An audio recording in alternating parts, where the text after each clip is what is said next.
It's live around 5. My name is Amy, and tonight is your what not to do list. We always focus on our to do list, don't we? We always have things that are keeping us busy every single day, keeping us running. When in fact, what I'm going to focus on this season is what not to do, or my not to do list. Whether you observe Lent or not, it's kind of a cool concept to have a period of time where you're letting go of some behaviors that you'd rather see improved. For example, in my 11-day jumpstart, what I love about it is it's 11 days where I focus on my health, decreasing inflammation, learning about the importance of hydration and movement, but it's 11 days. So I feel like I can really do that, right? In those 11 days. I'm not feeling like, oh, I don't know if I can do this forever because it's just 11 days. Well, I suggest that we make this our not to do list for 2 weeks and see what we think and the impact that we have. I got the idea not from myself, but rather from a post that the Pope made, which I thought was really cool. Often when we think about Lent, we think about giving up chocolate or cursing or maybe smoking or bad habits, right? Things that we wish to see improved. This was such a powerful statement that he made because the things that he talked about to me were really things that we should all do better at every single day. Now, why would it be something that you wouldn't just do all the time? I mean, if it's good for you, why would you ever go back to your old behavior? Because we're human and we have to be nice to ourselves, right? We can't always be perfect, never have an ounce of sugar. And I mean, maybe some of you are, and God bless you, and I lift you up. I'm so impressed if you are. But I do better when there's periods of times where I'm trying really hard to focus on developing a certain good behavior like hydration. I've gotten really good at being hydrated, but like today I had a 3-hour meeting and I thought I might perish because I didn't have my drink with me. Where are my drinker people who have like 3 drinks all the time? But this is a really great list of things that I put here.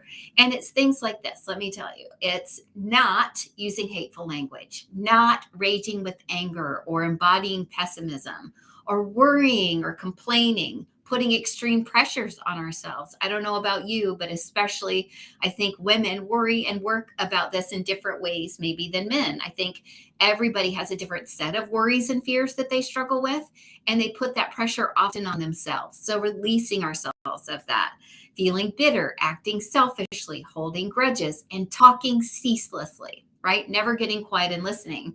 So instead, the to-do list would be to speak with kindness. Do you realize how powerful that is?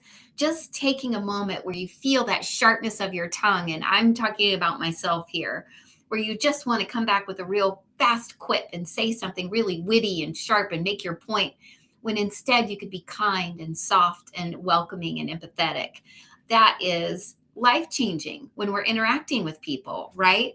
We're talking about expressing gratitude, being filled with hope, trusting, contemplating simplicity, meditating, praying, filling your heart with joy, showing compassion to others, reconciling with those that we are apart from, being silent and listening instead of always speaking. I don't think this can be underestimated, to pick a couple of these that you know that you could work on. And whether it's on this list or your own list, we all have actions and behaviors that we know don't behoove us, that we know we need to improve, whether it's that we're quick to anger or we just prattle on, or maybe we eat too much snacking at night. It doesn't have to be just a behavior, it can be a choice. And I think what I'd like to think about is, instead of thinking, what will I do? I want to think about what I'm going to stop, what I'm not going to do.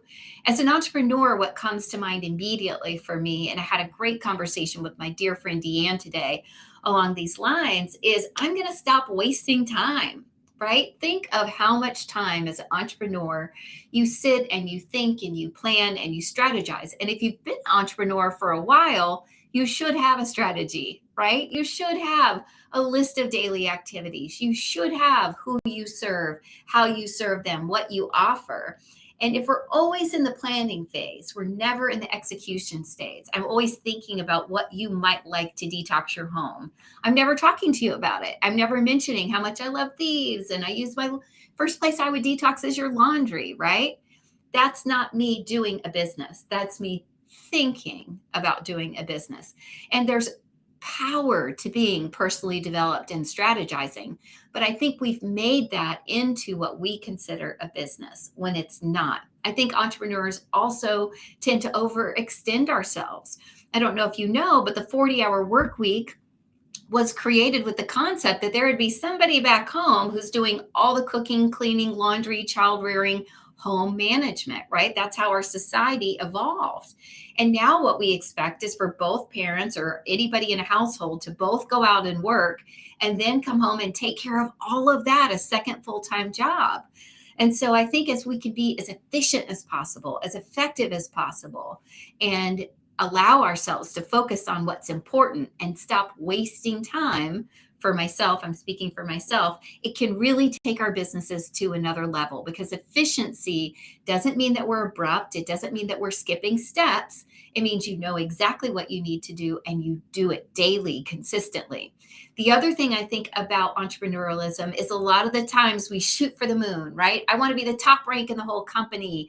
I want to earn 7 figures in a year. When really what we can focus on the path to that larger goal are the tasks that will get us our daily activity success, our KPIs, right? Our key performance indicators.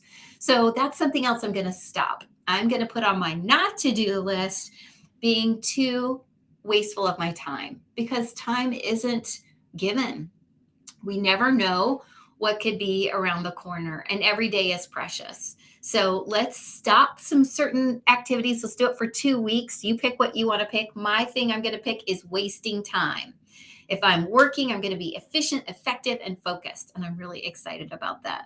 I think everything on this list that the Pope shared is really meaningful. I'm not personally Catholic, but it just spoke to my heart that there are things that we choose every day that we can simply not choose, and that it can dramatically improve our daily lives in a way that we probably don't even appreciate until we stop doing the things that undermine our happiness, our joy, our faith, our friendships, and our freedom. So I look forward to being back here tomorrow with you, live around 5. I hope that you'll join me in my Resilient and Successful community, where we talk about things like this all the time.